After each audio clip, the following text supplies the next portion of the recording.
Hello everyone, welcome to my channel HD Orion. We are studying financial statements of not-for-profit organization from T.S. Garewal's textbook chapter 1 for class 12th accountancy.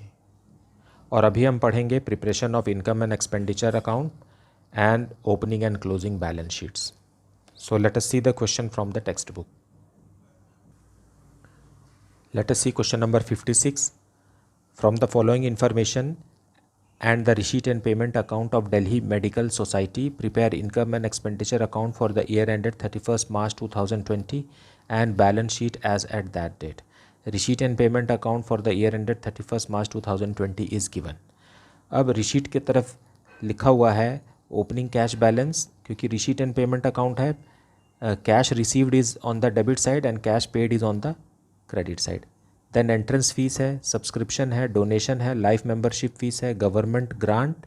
ये specific है क्योंकि polio eradication project के लिए मिला है, इसलिए government grant is specific. Reason is stated, otherwise वो general होता है, इसलिए ये क्लोजिंग बैलेंस शीट के लाइबिलिटीज़ में होगा. Proceeds of seminar, interest on deposit. उसी तरीके से पेमेंट में लिखा है rent, wages, lighting charges, books, medicines for polio eradication project, salaries to doctors for polio eradication project, then office expenses, 8% fixed deposit जिसे 1 अक्टूबर को बनाया गया है. So interest on it will be received only for 6 months from October to March. Seminar expenses will be adjusted against proceeds from seminar, ये दोनों को minus करके लिखेंगे. Then cash in hand, cash at bank. Okay, now some extra information is also there. अच्छा, तो इन items में से balance sheet में लिखने वाले आइटम्स जो हैं, जो हमें इनकम एंड एक्सपेंडिचर अकाउंट में नहीं लिखना है, वो हैं opening cash, life membership fee, government grant, then books, then fixed deposit and then cash balance and bank balance. Now let us see the information. Now other information. On 31st March 2019 the club possessed books of ₹2 lakh. Means opening balance sheet में भी आएगा और closing balance sheet में भी आएगा, क्योंकि ये opening date में है. Then and furniture also for 85,000. Provide depreciation on these assets at the rate of 10% including the purchases during the year. So जो भी बुक्स खरीदा गया है उस पर भी लगाना है डेप्रिशिएशन.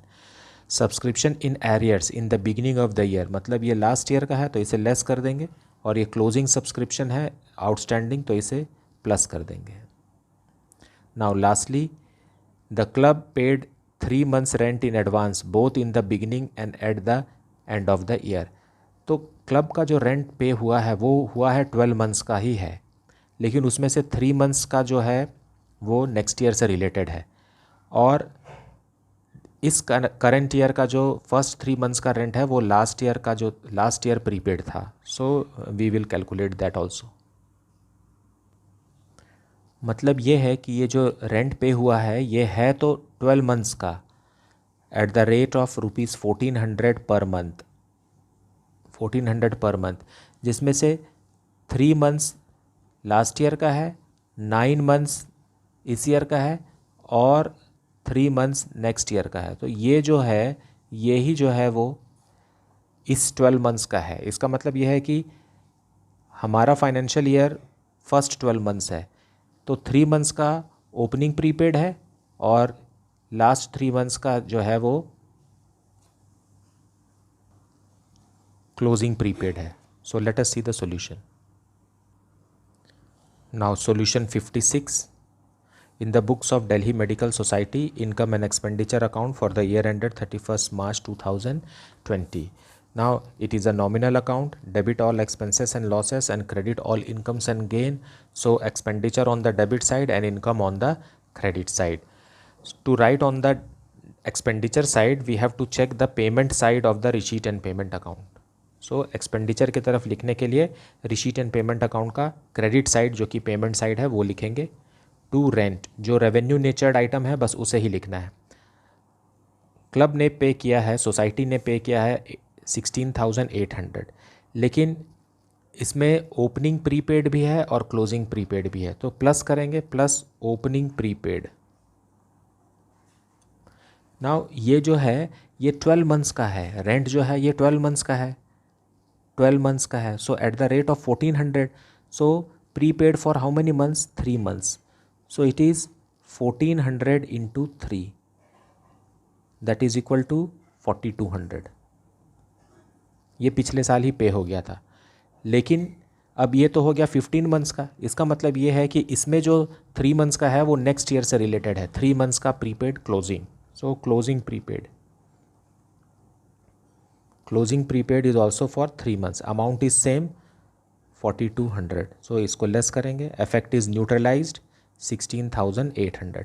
लेकिन ये दिखाना ज़रूरी है और ये ओपनिंग बैलेंस शीट में लिखा जाएगा और ये वाला प्रीपेड जो है वो क्लोजिंग बैलेंस शीट में आएगा.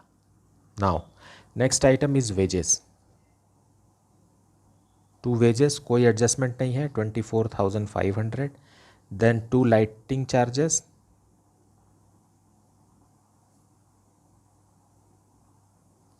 $7,200. Then to medicine,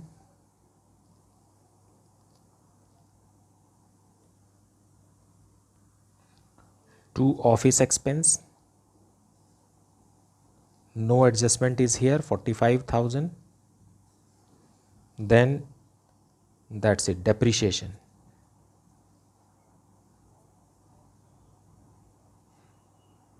depreciation on books,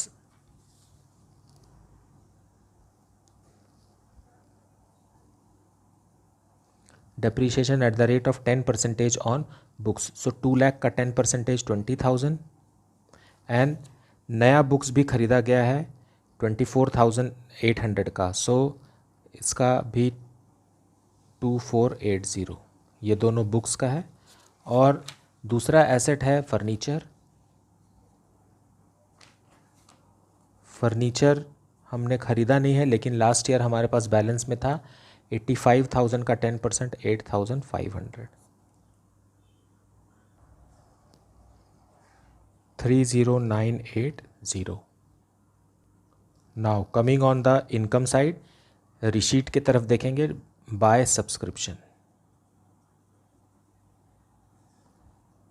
so straight forward हम ले लेंगे ₹1,80,000.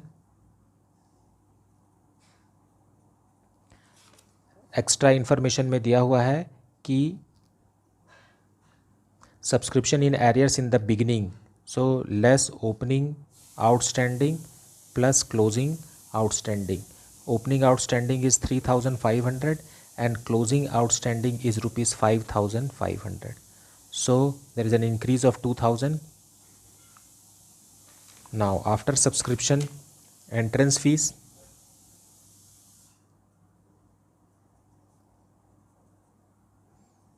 entrance fees is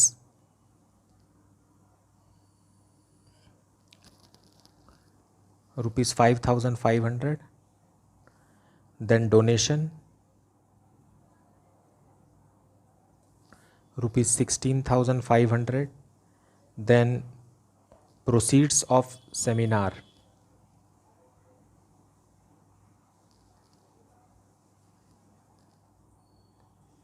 सेमिनार से जो इनकम रिसीव हुआ है, जो पैसा रिसीव हुआ है वो है 23,200. लेकिन सेमिनार को कंडक्ट कराने में खर्चा भी हुआ है. सेमिनार एक्सपेंसेस जो कि पेमेंट साइड दिया हुआ है 20,200. So 3,000 is the income generated for the society. Now one more thing is there, by accrued interest on fixed deposit. Now ये कैसे पता चला कि ये अक्रूड इंटरेस्ट है? क्योंकि रिसीट एंड पेमेंट अकाउंट में रिसीट के साइड में कहीं पर भी इंटरेस्ट जो मिला है वो कंप्लीट नहीं है. सो इंटरेस्ट कितना है हमारे पास? रिसीव हुआ है 2400 और जबकि हमको मिलना चाहिए था कितना है? Fix deposit is of ₹1,20,000 multiplied by 8% into 6 months. So ये होना चाहिए 4,800 का. सो अक्रूड इंटरेस्ट कितना है? क्लोजिंग अक्रूड इज़ 2400, तब जाकर के बाहर आएगा 4800. Now grand total on the credit side is 2,11,800. यहाँ भी 2,11,800 लाने के लिए एक बैलेंसिंग अमाउंट है 87,320 लिखना पड़ेगा, और यही सरप्लस है. To surplus excess of income over expenditure.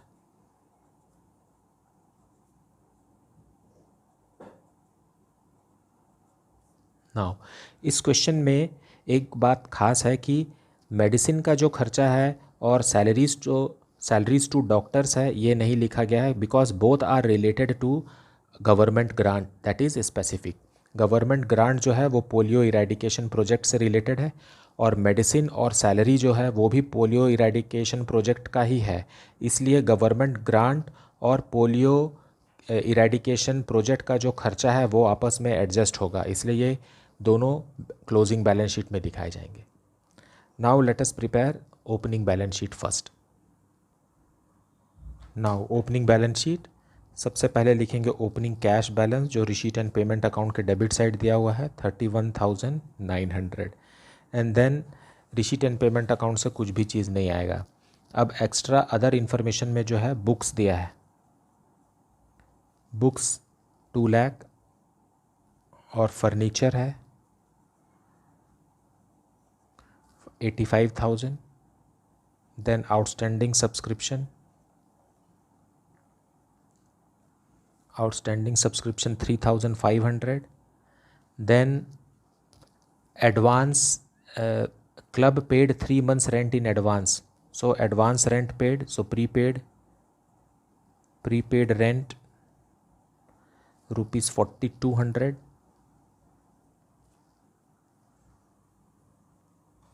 So rent जो है वो 1,400 पर मंथ के हिसाब से 3 months का प्रीपेड है. Now grand total is 3,24,600. यही कैपिटल फंड है.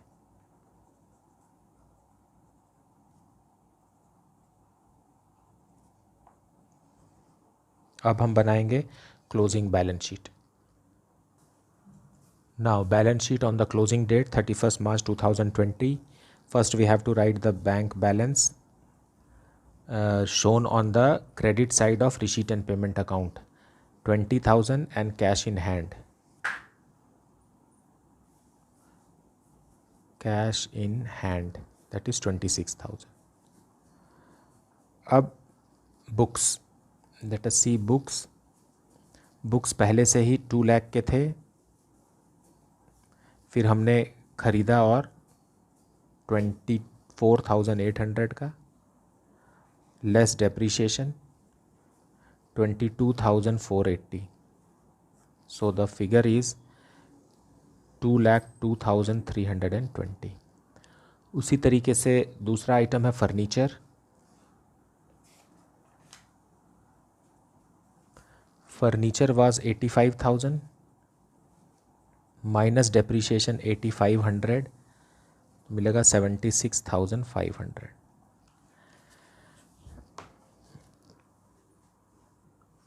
Now next is 8% fix deposit, that is 1,20,000. फिर accrued interest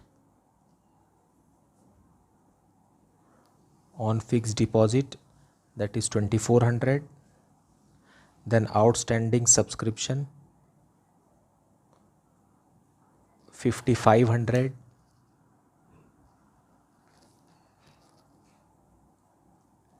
Then prepaid rent 4,200. Okay. Now coming on the liability side, सबसे पहले लिखेंगे कैपिटल फंड.